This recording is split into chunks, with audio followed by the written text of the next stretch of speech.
Holiday presents, in the red corner, the undisputed, undefeated Weed Whacker Guy. Champion of hurling grass and pollen everywhere. And in the blue corner, the challenger, extra strength Holiday. Eye drops that work all day to prevent the release of histamines that cause itchy allergy eyes. And the winner by knockout is Holiday. Holiday, bring it on. This episode is brought to you by Shopify. Forget the frustration of picking commerce platforms when you switch your business to Shopify, the global commerce platform that supercharges your selling wherever you sell. With Shopify, you'll harness the same intuitive features, trusted apps, and powerful analytics used by the world's leading brands. Sign up today for your $1 per month trial period at shopify.com/tech, all lowercase. That's shopify.com/tech.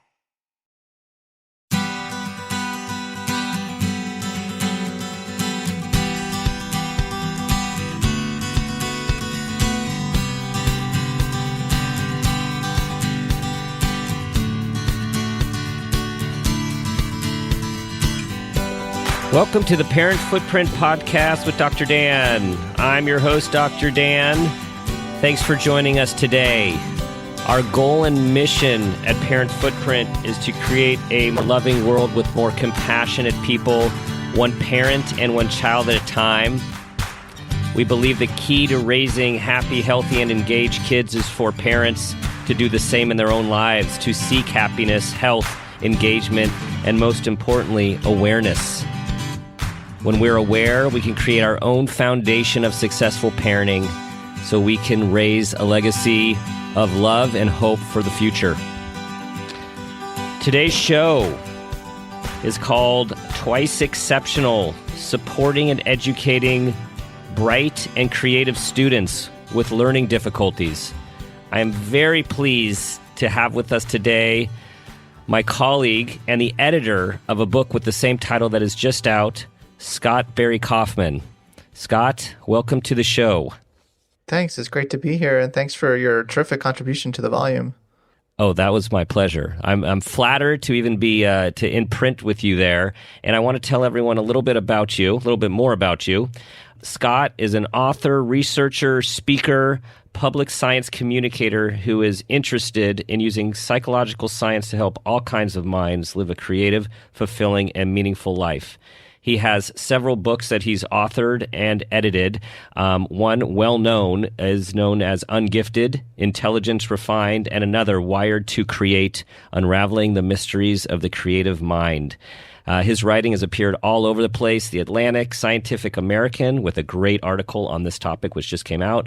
Psychology Today, Harvard Business Review, and he writes tons of blogs for Scientific American, Beautiful Minds, and he is the host of the Psychology Podcast. All right, that's a mouthful. So, Scott, tell everyone how this has become a passion of yours.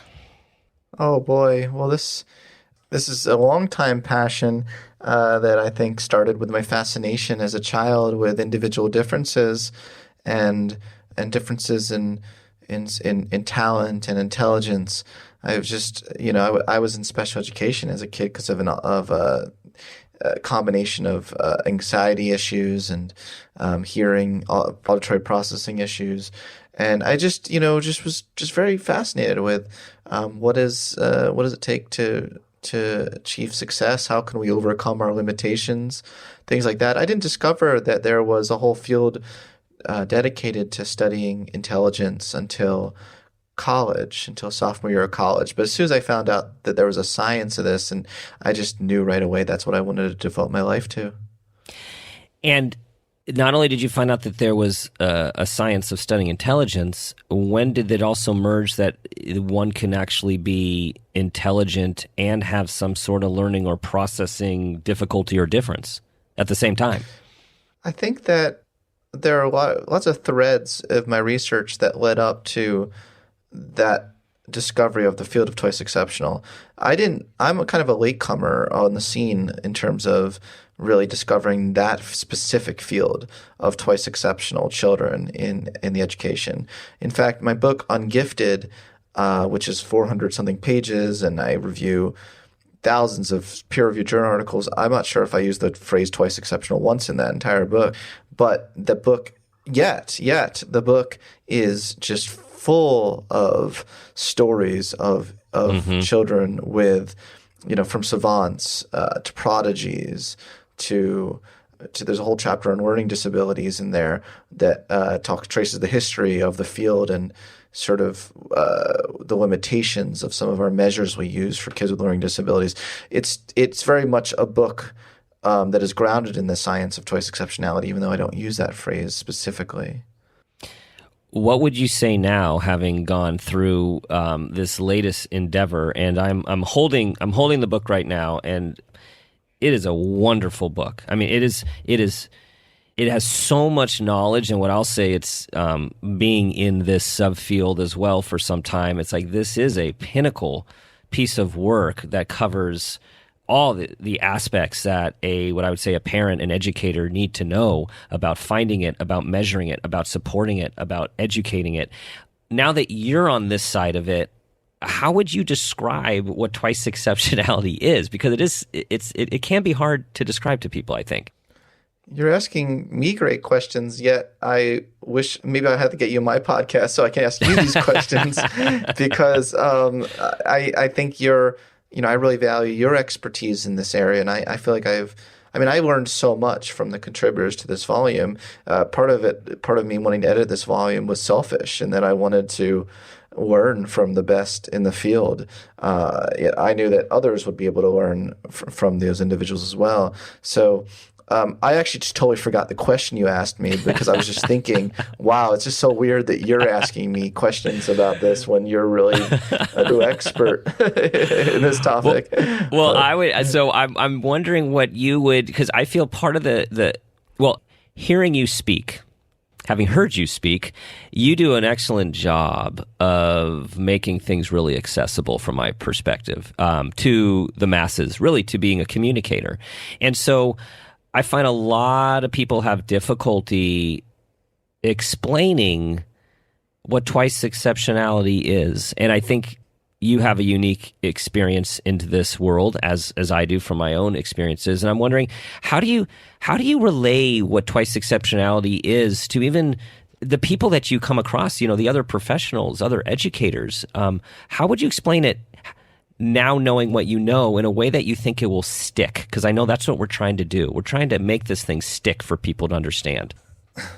It's something I think interesting from a PR perspective is that as soon as you use the word gifted, they tune out. Mainstream educators tune out. It's the learning disability part that saves it, because then they feel like, we're allowed to have compassion for people that have vulnerabilities, but there's this misconception that those who are labeled gifted don't have any vulnerabilities, so therefore why should we care about them? And that is obviously a myth. But from a PR perspective, if you phrase twice exceptionality and they're like, what does that mean? And you're like, and you say, it's gifted kids who have some difficulties. If you start there, I think the educators will be like, okay, you're gifted and you have difficulties, boo-hoo, you're gifted. So I think that the field needs to evolve beyond the phrase gifted. The G word really is loaded. It really we're not doing ourselves any favors by giving people, words matter. We can't just present a word and say, they just don't understand. I mean, we have to take responsibility for the fact that this word is loaded. It's the word grit is really popular in education right now. That word sticks in a positive way. Gifted will never stick in education in a positive way. I'm not even sure twice exceptional will stick. I'm not even sure that's the best label for it. But I think that when we're talking to educators, we need to not get so hung up on the label, but talk about the immense possibilities of all students in that school for creative and intellectual performance and self-actualization. I'm much more interested in self-actualization than performance. And when you talk to teachers about the immense potentialities, you can say, look, these potentialities exist in the special education classroom. They exist in the gifted education. They exist in the mainstream classroom. Let's take all the tools we have from psychology and everything we know about the support structures, the role of the support structures from teachers and educators to kind of bring out the best in each student. I think every student should have an IEP.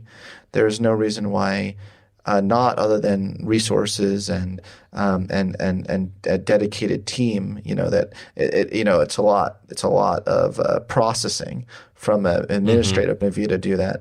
But I see no reason why it's not a good idea. Mm-hmm.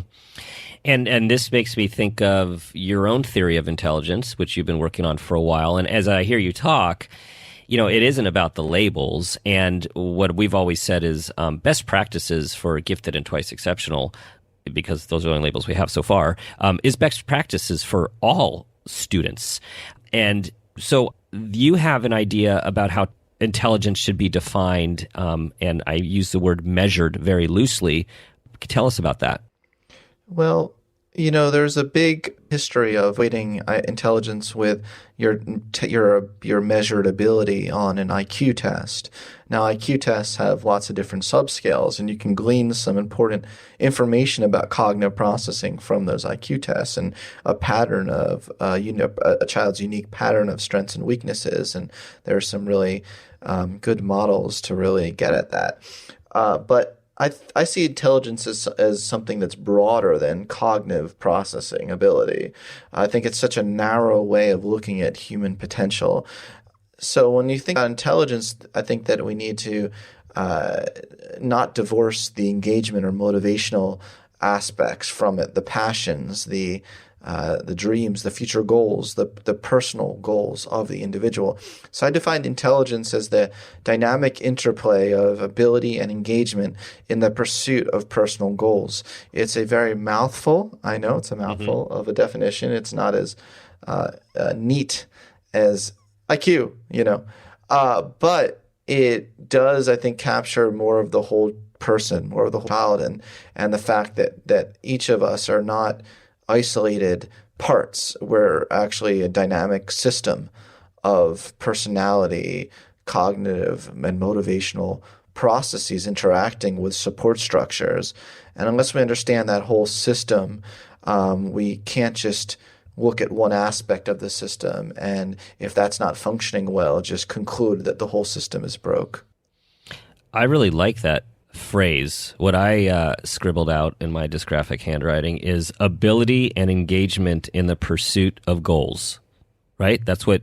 Yeah, that's right. And what I right. what I really like about that, in reflecting on my own work with these people day in and day out, is you have ability, which what these kids present with, and then you have the critical factor of engagement, because we know that these kids are not generally and not externally or extrinsically motivated, and if so, not for long. It all comes from their intrinsic goals and their passion. That's right. And you're talking about in the pursuit of their goals.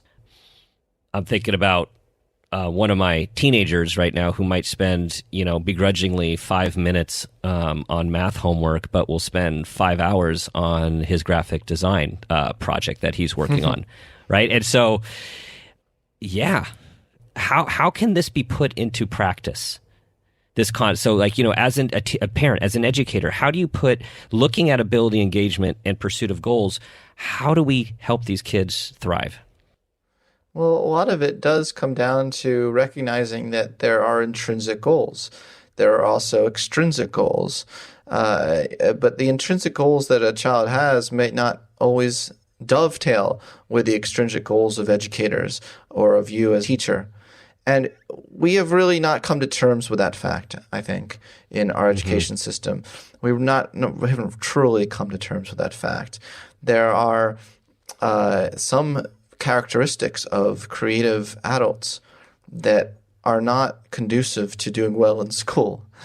And yet we use like your ability to conform and and go up a standardized set of hoops in school as the metric for whether or not you're going to succeed in life. And I think we have to really break out of that way of thinking. And I'm really all about self-actualization. I'm about not achievement or having the students compete with each other, but sort of figuring out, what potentialities are yearning for expression in every child. I think every child has higher potentialities that are not being recognized, and helping them and supporting them in their own path, their own unique path. But again, it's really truly recognizing that every child has their own unique path is would be a radical overhaul of education, I think. Yes, and for all the parents out there listening, just for us to be able to focus on that and nurture that in the face of some of the daily academic responsibilities, obligations, and struggles, and not to lose sight that just because our kids have to do this stuff, that we really need to keep our eye on this self-actualization and engagement ball. Absolutely. You said it very well. Thank you. You talk about the 4 C's, and that has a lot to do with manifesting potential, yes? Yeah, what do you think of the 4C model? Well, I'll tell everyone what we're talking about here. Yeah. No, so let's tell everyone what it is. We're talking about capacity, competence, commitment, and creativity. I think these are all relevant words. And I know Sternberg, and I don't know, he's come up with some of his own ideas of intelligence based on his own, Dr. Sternberg, from his own experiences as well, which a lot of that stuff resonates with me because you need all of these things, all of these attributes to create something and be something and to be engaged, right? I mean, when we talk about Csikszentmihalyi's idea of flow, you need all of those to get this state of flow. So I like it. So tell us about it and what this means to you. Yeah. Well, the first distinction I thought was relevant is between capacity and competence. A lot of students can be very competent in reaching their goals and even in reaching the goals of the educators, even though they don't score particularly well on tests of potential or tests of so-called capacity. I think we need to kind of get over this seeming paradox that one cannot exceed what we have predicted they are capable of exceeding. And I think that's something we need to kind of get over as educators because there are far too many cases. It's almost becoming more the rule than the exception of individuals far surpassing what we would expect, our expectations of them based on very limited data. So that's why I think that distinction was worth making. But vice versa, they call them gifted underachievers is what they call them in the field. And I hate that phrase. But that's of the opposite case where those score very high on measures of capacity, but don't seem to have the competence. And then everyone in the field wonders, well, what's going on there? They're underachieving. But I don't think that this underachieving, overachieving model is doing any of the kids any favors. Doesn't feel particularly good to be in gifted and talented education and being told you're an underachiever. And also, if your competence is very high and you didn't qualify for gifted and talented education, it's not fair, in my opinion, or just to tell that child that they're really overachieving. What the heck does that mean? It's just from a regression model point of view. You're either you have an underdetermined model or you have an overfitted model, a statistical model. There's no such thing as underachieving or overachieving. Do you know what I mean? Oh, so that's just the first two, and then you can have amazing commitment or passion for something, in particular, and that's a separate category. The passion comes into play there. Skill, can be separated from passion. But like I said, when they're united, there's a great dynamic interplay that kind of plays off each other, where each increases as the other one increases, or one decreases, the other decreases as well. And then creativity, which is putting those commitments and skills to good use. Shouldn't say good use, but to a creative use, to put something new into the world that hasn't existed before, that is novel and valuable to people. So that's the 4C model in a nutshell. So how do parents and educators or cultivate this? Right? How can we spread this word? Yeah, read the book. Exactly. We're working on the Audible version right now. Read the book. As someone who's been both as a student on the one side and an educator on the other, and I know I'm probably asking the same question to you in different ways, like throughout this talk here. Oh, but okay. We can't hear it enough. Like, what do you think we can do as parents and educators to maximize the development and growth of these twice exceptional kids? There are two aspects of the issue. One is identification, and the other is proper targeted services for what we've identified. Now, too many schools spend most of their money on the identification that they never actually get to the other stage. They just, let's not forget that the point of identification is to find the best intervention for that child, that individual child. It's not to just identify. It's not just to say, oh, you're twice exceptional, and stick all twice exceptional kids in the same room. So it takes, a team, as some people in my book have pointed out. It takes concerned parents to discover what are their child's proclivities, passions at home, and communicating that to the teachers communicating to the parents what the assessments are saying about that child's unique pattern of strengths and weaknesses on these tests of cognitive assessment, but also with their friends and peers, what it really lights them up, what really is going on there, and then going beyond cognitive. So we're really going beyond cognitive assessment to, like I said, the commitments, where the child's what is the child going to be committed to really pursuing in a creative fashion, and a lot of that requires discussion with the student. In the gifted and talented classroom, or special education classroom, or even mainstream classroom, we can spend more time with structured interviews of the children, and there's some good models out there of that, but we don't really do enough of that. I'm looking at all these words here, these concepts that you've put out here, and I think they are wonderful building blocks or foundations for what we're talking about with supporting these kids. So we've talked about the ability and engagement in the pursuit of goals. So looking at a child's ability, their engagement, and actually asking what their goals are, because we know that's going to fuel their behavior. And then when we think about what is their capacity, where are they showing competence, where is their commitment, and then how do we foster their creativity to look outside the box, to push things to growth for themselves and growth for others. And the other thing that you just said, which I love because that's why this book has so much information in it, this is not a one-chapter book, because it really is it takes a team to look at a complex child in a complex way and put together a plan that nurtures their growth across the cognitive, social, and emotional spectrums. Look, some of this is definitely personal. When I was, I even just recently was looking through all the IEPs and psychological evaluations of me as like a 3-year-old, a 4-year-old, 5-year-old. Yeah. We really, a big part of my push is also to appreciate kids that are bursting with creative potential. Now, look, someone is obviously going to reply to that and say, "Well, aren't all kids creative?" And it's that, that's going to be the yes.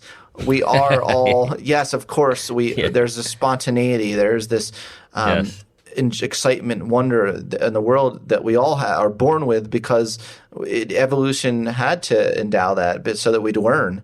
When we get older or become adults, some of us just figure like we've learned all we really care about, and that wonder goes away. And we should never lose that freshness of appreciation. So all kids have that, but I do think there are individual differences. So I think that there are like kids that are really kind of are born into this world with their brain wired in a way that they just don't see normal boundaries, and they're not as interested in conforming. In fact, conforming is allergic. They're allergic to conforming.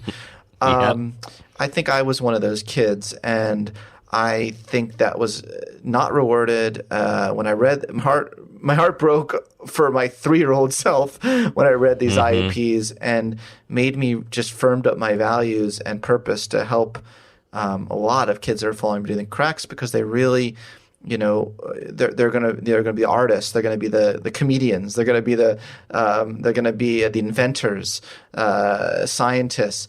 And they're just questioners. They don't accept the curriculum at face value. And when I read a lot of these sort of evaluations, like Scott is immature, he needs to learn how to stop being like the class clown, stop making other kids laugh so much. He's impulsive. Et cetera, et cetera. Well, these are characteristics that people like laud now, in my writing and things. And I just think it's just interesting. So much of it is contextual about how you feel about yourself. Like if you're in an environment where everyone is framing who you are as a deficit, that's really going to damage your self-esteem. But if you find the niche where it becomes creative, then it completely changes what you think you're capable of. Does this make sense? Totally. Thank you for sharing that. Yeah. It's a good segue to the more sharing question, our parent footprint moment question. Oh, we're already at that moment. Okay. Yeah, we're already at that moment. All my life for this moment. Well, you're here. It's here. Okay, so the parent footprint moment where you became aware of something about your parents as a parent or as an individual. And that awareness of that parent or parents had a positive impact on your life and upbringing. It's such a complicated question for me, because I, for many years, resented what I thought was overprotection by my mom, which was intrusion, not letting me fully be who I am, et cetera, et cetera. But I've had a bit of a reconceptualization of that as I was going through these things, and seeing just how much my parents, especially my mom, fought for me to get the resources I needed to thrive, that really just didn't take shit from anyone. Especially my mom. She does not suffer fools gladly. And just fought, when the resource room was going to be discontinued, she moved me to a private school for kids with learning disabilities, and a special school, and then just all along the way, just believed in me, believed in my creativity, and wrote notes like, my son really is just really, really creative, and he loves creative writing. I did, and just kind of advocating for that. And, I just really appreciative of that now as an adult. That's really important for everyone to hear out there, because people who are listening to this, there are parents of these very important, special, creative people. And I sit with them daily. And the message here from Scott is to keep advocating and keep fighting for your kids, and keep letting them know and letting the world know who they really are outside the bounds of the metrics that they're being judged by in the classroom. Yes. Beautiful. Thanks for the work you're doing, man. Oh, my pleasure. This is what makes it so valuable and rewarding. Yeah. So Scott, Thank you. You're creative, you're creating, and I know you're going to continue to create. And so please tell everyone, I know you are following your passion and your mission, and where can everyone continue to follow your work as you continue to explore and to push the needle as things unfold? Thanks for asking. Just, if readers are interested in following up on some of my work or the free resources I put on my website, they can just go to scottbarrykaufman.com. So myname.com, and I put everything on there. You guys check it out. I have spent a lot of time on there. There's wonderful resources, and Scott has a lot more to teach us. Thanks, Dan. Scott, thanks so much for joining us today, and I continue to wish you well, and I will look forward to doing this sometime again with you. Thank you. All right, everyone, that wraps up another awesome Parent Footprint podcast with an amazing guest, Scott Barry Kaufman. Heed his words, support your child, look at their creative capacity, their engagement, ask them what their goals are, help them actualize, and continue to be aware in your own parenting journey. Parent with purpose and intention, and do your very best to be the person you want them to become. And always ask yourself the guiding question, what footprint do you want to leave?